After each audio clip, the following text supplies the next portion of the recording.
नेवासा तालुक्यातील पाचेगाव येथील गहिनीनाथ महाराज यांचा यात्रा उत्सव संपन्न झाला असून डोळ्याचे पारणे फेडणाऱ्या बैलगाडा शर्यतीमधील चित्तथरारक लढती यात्रेचं मुख्य आकर्षण ठरले आहेत। पाचेगाव येथील हिंदू मुस्लिमांसह सर्वधर्मीय ग्रामदैवत गहिनीनाथ महाराज यांचा यात्रा उत्सव मोठ्या उत्साहपूर्ण वातावरणात संपन्न झाला।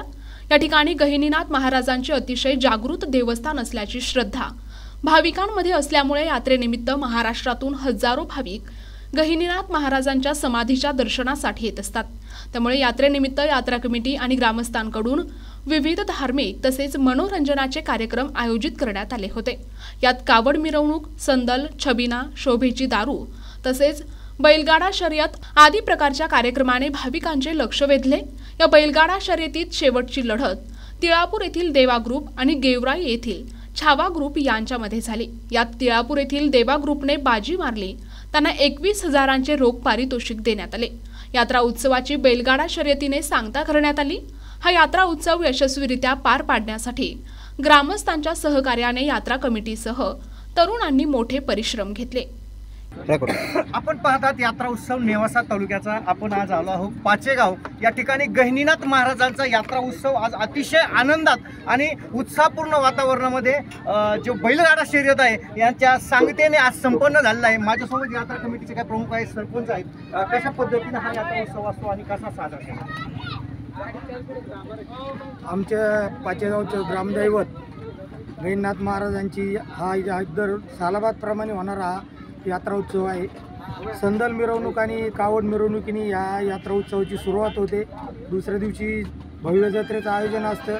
नंतर सांस्कृतिक कार्यक्रम, यावर्षी 2 सांस्कृतिक अतिशय चांगले कार्यक्रम झाले। त्यानंतर आज बैलगाडा शर्यत, या बैलगाडा शर्यतीने आजच्या या यात्रा उत्सवाचं यावर्षीच्या सांगता होत आहे। प्रथमतः मी ग्रामस्थांच्या आणि ग्रामपंचायतच्या वतीनं या यात्रा कमिटीचे आणि त्यांच्या सर्व सदस्यांचे खूप खूप आभार मानतो आणि धन्यवाद देतो ग्रामस्थांच्या वतीनं, कारण त्यांनी अतिशय सुरेख आणि चांगले कार्यक्रम यावर्षी ग्रामस्थांना दिलेले आहेत।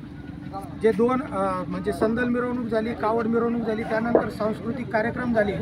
यांना महिलांचाही खूप उत्स्फूर्त प्रतिसाद होता। त्याबद्दल महिलांच्याही ग्रामस्थांच्या वतीनं, कमिटीच्या वतीनं मी आभार मानतो।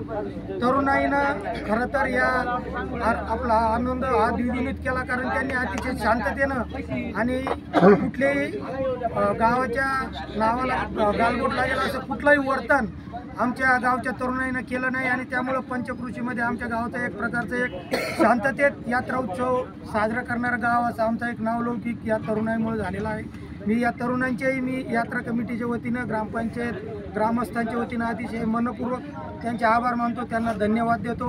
पुन्हा एकदा यात्रा कमिटीचे मी खूप खूप धन्यवाद देतो। अतिशय सुरेख कार्यक्रम त्यांनी यावर्षी सादर केलेले आहेत आणि यावर्षीचे बैलगाडा शर्यतीचे आमचे किशोर भाऊ जाधव त्यांचं हे सलग 3रं वर्ष आहे, तर त्यांचंही मी ग्रामस्थांच्या वतीनं त्यांचं अभिनंदन करतो आणि त्यांना धन्यवाद देतो। तर आपल्यासोबत आहे सलग याच मैदानावर सलग 3 वर्ष ज्यांनी अंतिम फायनलचं जे बक्षीस प्राप्त केलेलं आहे यांचा घोडाबैल जो शर्यतीत 3ऱ्यांदा नंबर आलेला आहे, काय सांगाल? सर्वप्रथम मी पाचेगाव येथील ग्रामदैवत असणारे गहिनीनाथ महाराज यात्रा उत्सव कमिटीचे सर्व अध्यक्ष तसेच सर्व सदस्य या सर्वांचं मनापासून मी आभार मानतो, सर्वांना मनापासून धन्यवाद देतो। त्याचबरोबर त्यांनी सलग 3ऱ्या वर्षी मला या ठिकाणी फायनल खेळण्याचा मान दिला, त्याबद्दल मी प्रथमतः सर्व यात्रा कमिटीच्या मनापासून आभार मानतो। या ठिकाणी भरपूर बैलगाडा शर्यत प्रेमी या ठिकाणी उपस्थित होते। खेळही प्रचंड प्रमाणात या ठिकाणी उतरला होता, पण या ठिकाणी असणाऱ्या यात्रा कमिटीने अतिशय पारदर्शकपणे आणि अतिशय योग्य पद्धतीने निकाल देत प्रत्येक बैलगाडा मालकाला या ठिकाणी न्याय दिला, त्याबद्दल मनापासून त्यांचे आभार मानतो। त्याचप्रमाणे अतिशय उत्कृष्ट असा खेळ केल्याबद्दल समस्त बैलगाडा संघटनेच्या वतीने पाचेगाव ग्रामस्थ व यात्रा कमिटी यांना मी खूप खूप धन्यवाद देतो। तर माझ्यासोबत दुसरे देखील यात्रा कमिटीचे अध्यक्ष आहेत। आढाव सर, काय सांगाल? आपला गावचा जो यात्रा उत्सव अतिशय मोठं गाव आहे आणि मोठं गाव असल्यामुळे तितकं चॅलेंजिंग गाव असतं, ते यात्रा कमिटीला ते चॅलेंजिंग असतं कसं हँडल करायचं यात्रा उत्सव आता आनंदात आणि उत्साहात पार पडतो।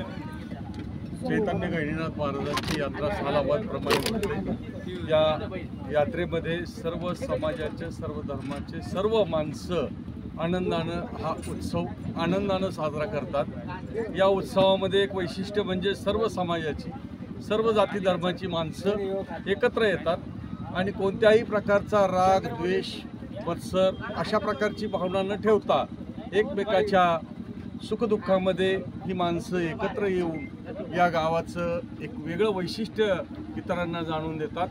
चैतन्य गहिनीनाथ महाराजांच्या संदर्भामध्ये हे ग्रामदैवत, नाथांची परंपरा असलेलं हे गाव आणि या परंपरेला साजेसं असणारं हे सर्व वातावरण या ठिकाणी नाथांच्या कृपेनं हे सर्व काही व्यवस्थित होत आहे। आमच्या यात्रा कमिटीमध्ये असणाऱ्या सर्व सदस्यांनी घरोघर जाऊन उन्हातानाची पर्वा न करता 42 टेम्परेचर असताना सुद्धा अनवाणी अशा स्वरूपामध्ये लोकांच्याकडून कोणी 100 रुपये दिले तरी आनंदाने घेतले, कुणालाही अट्टहास केला नाही आणि या लोकवर्गणीतूनच हा सर्व कार्यक्रम आम्ही पार पाडत आहोत। कोणत्याही प्रकारचा गालबोट, कोणत्याही प्रकारचा ठपका या कमिटीवर येणार नाही, गावालाही लाजिरवाणा असा कोणताही प्रसंग दिसणार नाही, अशा प्रकारची सर्व काळजी आमच्या यात्रा कमिटीतील सर्वच सदस्य घेतात आणि त्यामुळं हे सर्व काही व्यवस्थित होत आहे। त्यामुळं यात्रा कमिटीतील सर्व सदस्यांना मी धन्यवाद देतो आणि बैलगाडा शर्यतीमध्ये सलग 3रं वर्ष किशोरभाऊ जाधव यांनी प्राप्त केलं। खरं तर त्यांच्या या शर्यतीमध्ये असलेल्या धावपट्टीला आणि त्यांच्या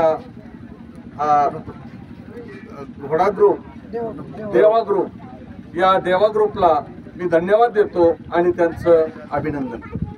तर अशा पद्धतीनं अतिशय सर्व धर्मीय समाज बांधव एकत्रित येऊन हा यात्रा उत्सव आनंदानं गुणागोविंदानं आज साजरा करतात। NTV साठी नेवासा सोपान बघत। NTV news Marathi, Nevasa, Ahilyanagar.